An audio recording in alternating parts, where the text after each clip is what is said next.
I recently played LEGO Fortnite on stream for 6.5 hours. With all that being said and done, Harry and I definitely learned the hard way what to do and also what not to do. Here's a video to help those of you who haven't played yet, so you don't have to learn the hard way like we did. My name is George and I run the Games Per Second channel, which you guys should subscribe to if you're interested in anything Fortnite related. We've got an absolutely packed schedule up until Christmas now, so make sure the notification bell is on so you know exactly when my latest videos go live. So with that being said guys, I won't waste any more of your time. Let's get straight into the first 10 things that you should be doing when you load into LEGO Fortnite.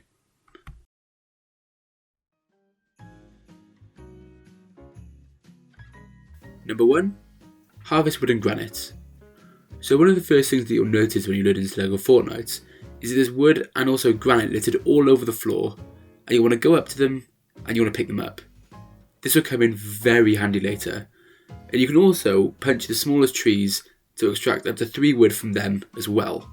You want to get as much wood and granite as you can within the first minutes of loading into the map, because the more you get now, the less it will be important later. After you've done that, you're ready to really get going. Number 2 is you want to build 2 things. Number 1 is a campfire. Temperature is a factor in LEGO Fortnite, and at night especially, or even when it's raining, your character will get cold and therefore will take damage unless you're sitting right next to a campfire.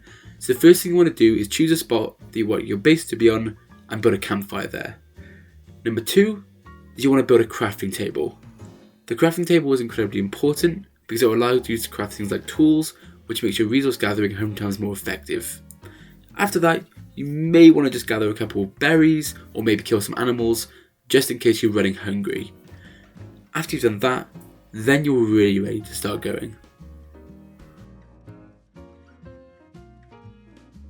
Number 3 is acquire an axe and also a pickaxe. So the reason you'll need these two is fairly self-explanatory.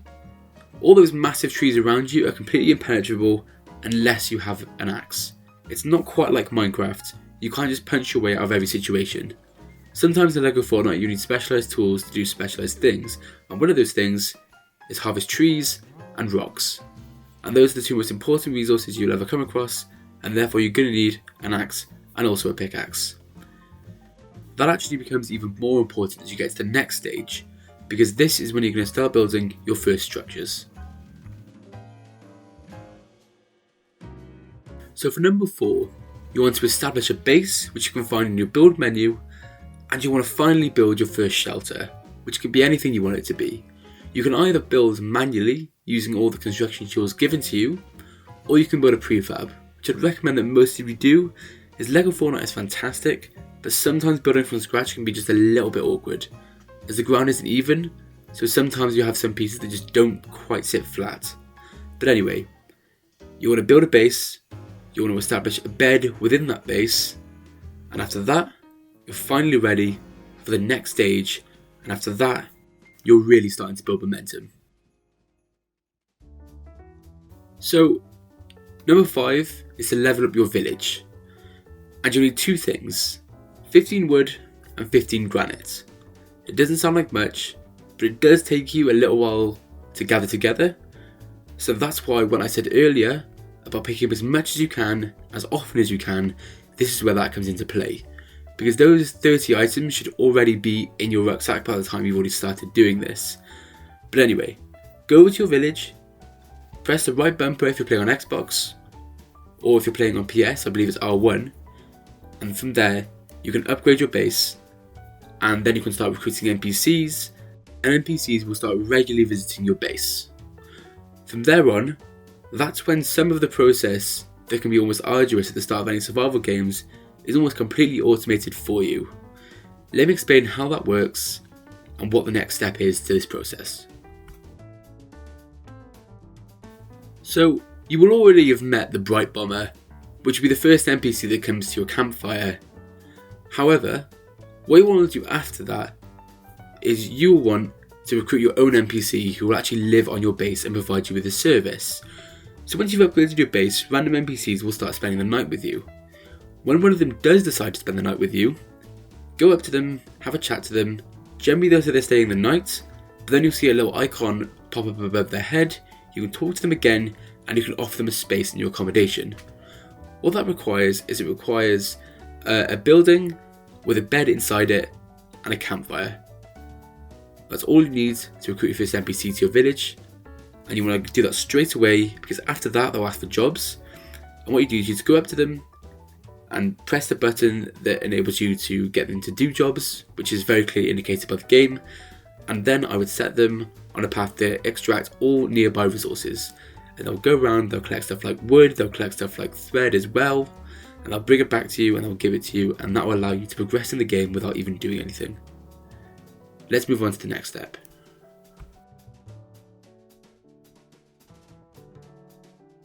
So number 7 is where Fortnite LEGO would begin to get a little bit complicated. Number 7 is you want to make a wood refiner, and from there on you can upgrade your crafting bench. After using a wood refiner, you can then start to craft wood planks, which you'll need to upgrade your crafting bench. You can see the exact spec of what you'll need to do that if you press on the crafting bench and press the right bumper. After seeing this and acquiring all these resources, that's when the more elusive weapons in the game will begin to start being available to you, and will allow you to really start progressing in your game and unlocking more and more powerful weapons and more advanced materials, because LEGO Fortnite is a hell of a lot bigger than it seems. There are a lot of different tiers of materials that you can unlock that enable you to build far more things and really expand on the possibilities of what you're able to build in the game. And number 7 is the biggest kickoff that will really get you started on that process. Number 8 is you want to craft an uncommon axe and a sword. For the uncommon axe, you will need 3 bones and 3 wooden poles, which can be crafted in your lumber mill that you've just built in the last step. These tools are really important because they'll then allow you to really seek out the next most important material that you'll find in the game, which is knotwood. You'll also need a sword, because to get these things you have to venture somewhere that's slightly more dangerous than you used to, and you really will need the extra firepower in order to deal with all the mobs that reside in these spaces. So speaking of the mobs, let's see exactly where to find them and exactly where to acquire that knotwood. So step number 9 is to find a cave and extract knotroot. Knotroot is what you get knotwood from, and you can only extract things from it by using an uncommon axe. And that's where the last step comes in, and it's also where the other part of the last step comes in, which is a sword. You find the caves in the grassland areas, and you want to go to the deepest parts possible, and all the roots hanging out the side of the walls, you can hit them using your axe, and that will extract knotwood. You'll almost certainly come across loads of different mobs in that cave, such as skeletons and scorpions, and those mobs will almost certainly require a sword to deal with because you won't be attacked by one at a time, you'll be attacked by groups. And the sword is capable of swinging and hitting multiple targets at the same time, which is why it's important that you always go into a cave with the sword equipped. You have an option of also equipping a torch in your offhand, which I would highly recommend doing, because otherwise when you get down into that cave, it'll be really hard for you to see, which makes your job 100 times more difficult, and nobody wants that. Not when you're already dealing with 4 or 5 mobs already surrounding you all at the same time while you're trying to mine. With that being said, let's move on to the final step of this beginner's guide.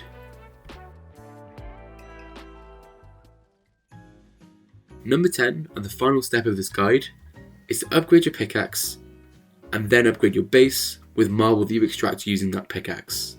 So if you remember the caves that you've just been in to extract the knotroots, you want to go back into those caves after you've managed to upgrade your pickaxe, which you'll need knotwood to do. After you have upgraded your pickaxe, make your way back into the cave, go to the deepest section, and if it's in the grasslands area, there should be a mineral called marble. And marble you can only extract with an uncommon or higher rarity pickaxe, and you'll need it to upgrade your base. You'll need large quantities of both knotwood and marble in order to upgrade your base, and after that, that's when you can really start making progress in the game. You want to go into the cave and extract as much knotwood and as much marble as you can, preferably as much as you can possibly see until your pickaxe and your axe both die off. Don't worry, it's very easy to replace them as you'll have all the materials you need just by doing exactly what I've just told you to do. After you've done that, make your way back up to the surface, back to your base, and get upgrading. Upgrade your village, and after that, the rest of it's up to you. Let me know in the comments if this helped you at all. Remember to subscribe, and I'll see you all very soon in the next video. Bye bye.